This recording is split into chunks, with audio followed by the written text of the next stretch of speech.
สบายดีทุกคนสบายดีเนอะมื้อนี้จะพาทุกคนไปเบิ่งพระธาตุนางลาวเนาะแต่ว่า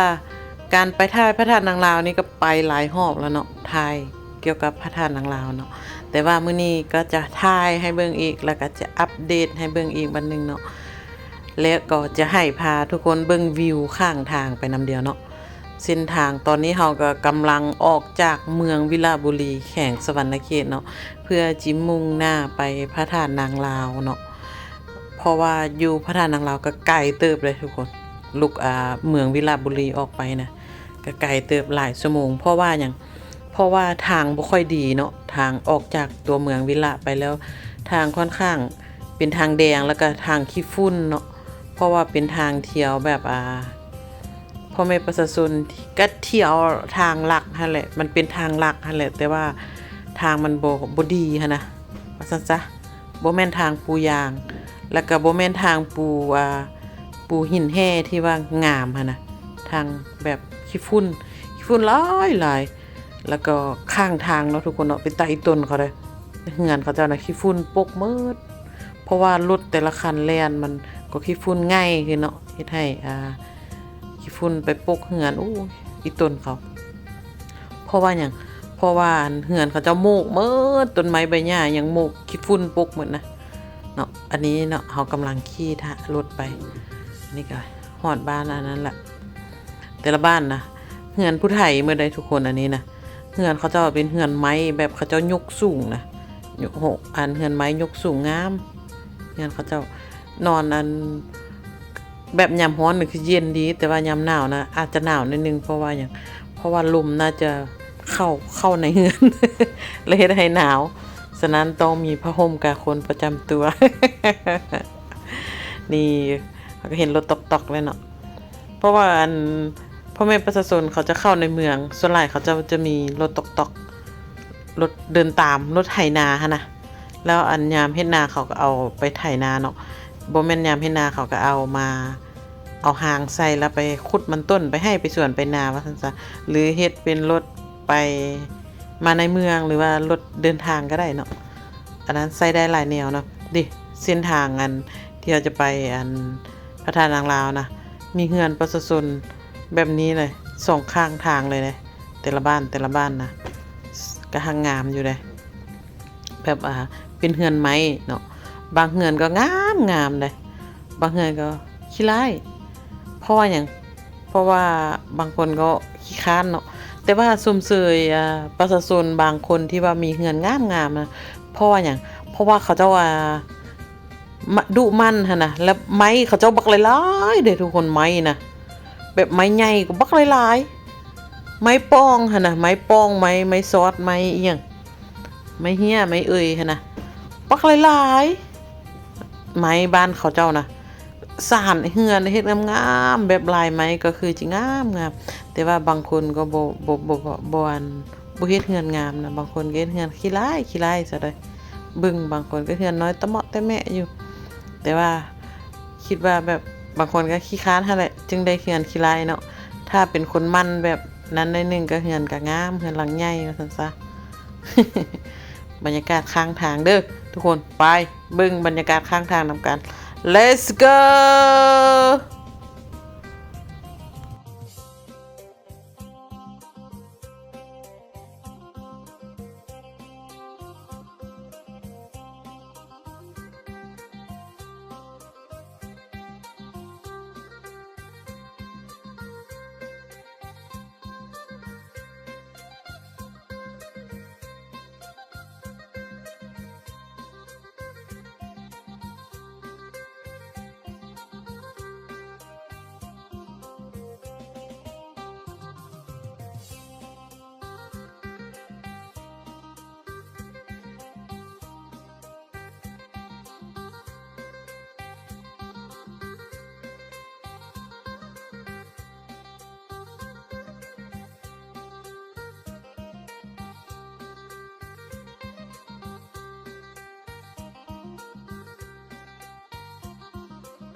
งัวไตขั่ว เสือยุคือเรามันสิงอกมันสิบอกกระบอกนะ อย่าได้คุณ มันตำรถอ่ะ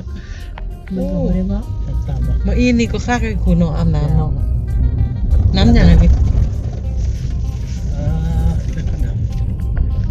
บอกที่ เจ๊หายบ่ ที่บ้านบอกใช่น้อยนะ เจ๊หมายมันเลย บ้านที่เลื่อนนี่ไอ้คุณน่ะ บ้าง ดงบังบ่บ้านดงบัง หัวไม่ลงไม่ลงสดๆเนี่ยนะเป็นชาติจุด เจ้าเลยหับเต็ม เต็มครับเต็มแน่ไม่เต็มธรรมดาเพราะว่าปุ๋ยเราเฮ็ดดีไม่ได้ดีเลยเพราะว่าคือเขาหายหายเลยแบบนี้ ซ้อมกันเนาะ อันตรายเลย เจ้าน้องเราเฮ็ด เฮ็ดลายอันเล็กมันรับ มีแฟนแล้วป่ะ อ๋อเจ้าตกข้าว ตัวข้าวและมีแฟน ได้ ป่ะ แฟนเลยนะ อ้าวตอนใด ต่างประเทศ เอาพวกมันดิ เอาพวกมันดิ นางนี่ประเทศเป็ดตึง มันป้าแล้ว มาแล้ว เอาแล้วว่าคุณ เด็ก เอ้ยจะสู้เหรอเอ้ยจะสู้เหรอคุณ โซ่เลยนะถ้ามันจะได้ผัวใหม่เลยทำผัวใหม่ทำเป็นต่างประเทศ ต่างประเทศมันอ่ะ โอ้มันกินของไก่ได้ ตอนแรกนะวุ่นๆกันอยู่แล้วยับพอจะกระไปบอก ไป ชนละวันอยู่เรามือลุ่มชนแล้ว มันค่อยชุดนุกี้เขาก็หายมันอีได้คู่นะพาเขาไปกินข้าวมันชวน จะไปกินข้าว แม่มันชวนเขาไปกินข้าวน้ำแต่บริมีแต่เขาไอ้นี่แม่บอกโอ้ยมีหลายมีหลายคนมีหลายที่หลายคนนะทีมงานไปแล้วเพื่อนบุตรีธรรมดาเด้ทางนี้กับบริวารหลายเรื่องแล้ว คนโป่งไปแล้วเคยใช่เดี๋ยวเลยเด้คนของเรามานั้นมันก็กับบุ้มเฟ้นกับแม่รู้ที่แป้งกันคอยตรงอยู่แล้วคนปากตรงอยู่แล้วยากแล้วคนลาวแนวเป็นคนนี้กันรับตามมุ่งก็จะเป็นย่างใครเสียอะไรเนี่ยจะไป เคยเห็นตำนานวะ เห็นฉันจะไปได้แล้วลูกนะมันก็หัวอยู่มันจะหายคือมันจะหาย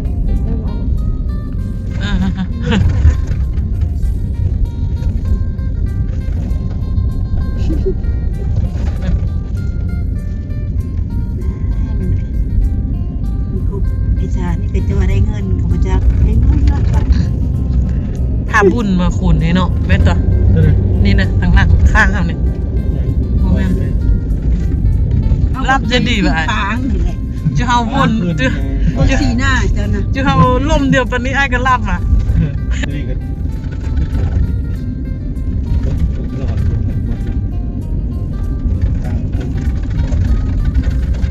มีเองเลยรับไม่ว่าค่อยนอนคนรับเลยปูนมีเองไป นั่งใส่รับนั้น เฟ่เนี่ยเลย บุฟเฟ่ต์ เอา บุฟเฟ่ต์อยู่ทาง บริษัทคุณเลยลูกมาเฮ็ดกินนี่ครับ เจ้าค่ะ ลืมเลยคือค่อยมือเงินถ้าคนได้ลุกตื่นเลย ไม่ได้นี่โทรศัพท์ นี่เลยครับ ลูกแล้วคอยเสีย ลุกหนาว ไอ้สอดแต่ละมือคือกันหนาวพาลูกอยู่ห้องกันจะนอน8:30จึงออกมาหนาวว่าซะ อยู่ไรเนาะ พาลูกเรียนนี่เลย จุกนี่ให้พ่อเอ้ย บอกตื่นเช้ามาเนาะ ต้องเฮ็ดนะ เห็นเอ้ย วัด วัดป่ะวัดเนาะนี่เนาะบันนาเตอร์ป่ะบันนาเตอร์ นาเตอร์บาน บันเตอร์บ้าน นาเตอร์นะไอ้เห็นแล้วเนี่ยกูมันกำลังรถอะไรนะวัดไอ้เตอร์วะเดินไปเตอร์วะ บ้านนี่บอกลูกมันปัน เตอร์ เตอร์ วันนี้เนี่ยมัน เตอร์ มันคือ บ้านน้องทาดาคำตอบพ่อแม่เนาะ แม่ แม่น่ะเนาะ นั่น บุญเดือน3ของไม่3ครับ อืม ลงดนตรีไทยพิเศษ บ้านเรา ไท ได้ ยการจริงๆนะ นั่นบ่จะก็มักเต้นอาหารนะคุณ อย่าหาเลยได้ค่อยไปเปิดเพลงดังๆค่อยก็ยังบ่มักเลยได้ บ่ ได้ อัน ค่อยจะไปลายไม้เลยได้ บ่ไอพี่มันเขาบ่ร้องสุดเนาะมีเวลานี้เนาะเขามีแต่เปิดเพลงเอาเนาะเพราะว่าวัยรุ่นเด็กน้อยเขามักเต้นเพลงแนวนั้นน่ะเขาก็เลยไปแนวนั้นเนี่ย กินแล้วนั่งแอนเดียวร่มกันแล้วก็มักเลยเดี๋ยวนี้จะเปลี่ยนไปแบบนี้เลยละเป็นน้ำเท่าลายบ่ ผู้ไทย นี่หนูพาบุญนะ ลาวๆตัวนั้น บุญพระบาท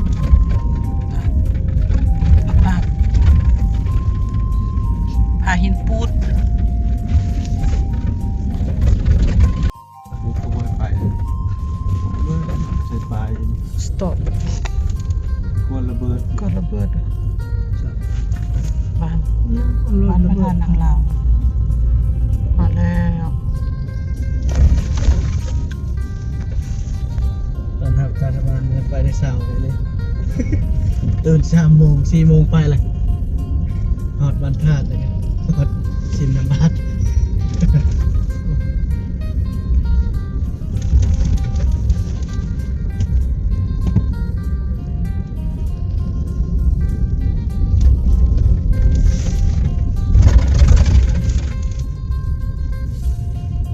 ดองพอเลยดองลูกอายินดองลูกอายินนะไม่ซอยไฟทรายซื้อๆจะสาวมาว่าการหน้าได้คุณเพื่อนผู้หญิงก็ช่วยผู้หญิงเด้อบ่ได้คนมีน้ำเนาะเขาบ่เฮ็ดเนาะหน้าแสงเนาะเป็นหยังวะคุณก็บ่มาเฮ็ดคุณข้าวเขาเฮ็ดเป็นไง ปลูกพืชแล้วดูแล้งนี่นะคือจะได้ คันมัน ขาย ไก่สแกเฮ็ดแหละไก่แต่ค่อยขึ้นไอ้บ้านจะค่อยจะเฮ็ดนาแซงเท่าไหร่ทางลาวเนาะ เขาวัดบ่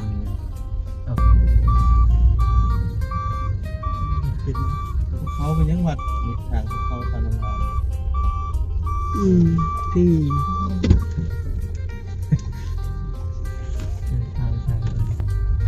10 โมงเลยบุญเดียว นั่น เว เลย ลาได้ลั่นได้ล่าอยู่ 10เลยดิ เวลาไปไหว้นี่ไปเซ็นมือเบียดคำเลยดิเดียวหนึ่ง สิได้เมื่อยเลยเนาะอะไรเนาะ จะน่าเรียกหลายช่วงนี้น่ะเรียกหลายโอ้ยวันนี้คนก็ตัดออกไปจิกๆคนน้อยเนี่ยเห็นเรียก อ่าว่ะ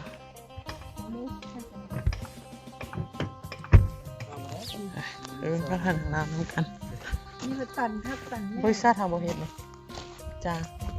ถึนสนับสนุนเจ้าบริษัท อะไรบ้างนะแม่สิอัน ซื้อ โอ้จักยี่ห้อเนี่ย จุดประสงค์นี่แม่นเพิ่นจะมาเบิ่งบอลนะที่เฮ็ดห้อง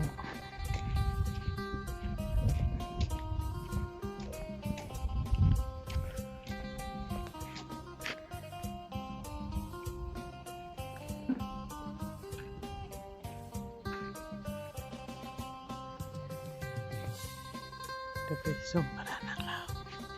ไปเอาไปส่งพระธาตุนางลาว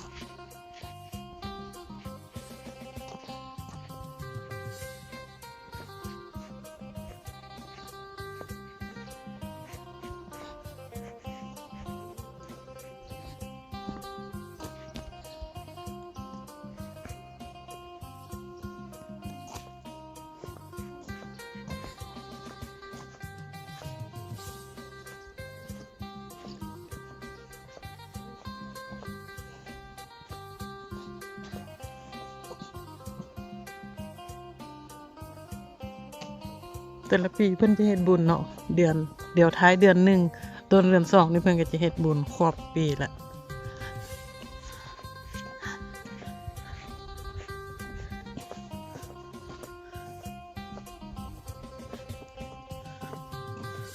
โอ้ไปเบิ่งน้ำสร้าง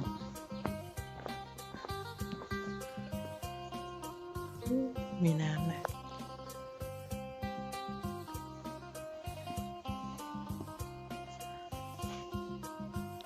โอ้ทางนี้แจ้งเลย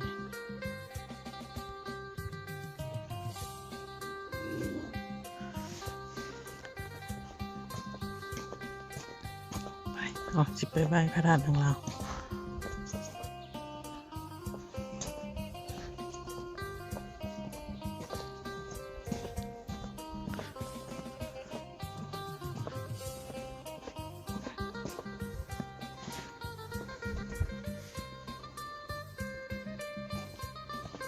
สวัสดี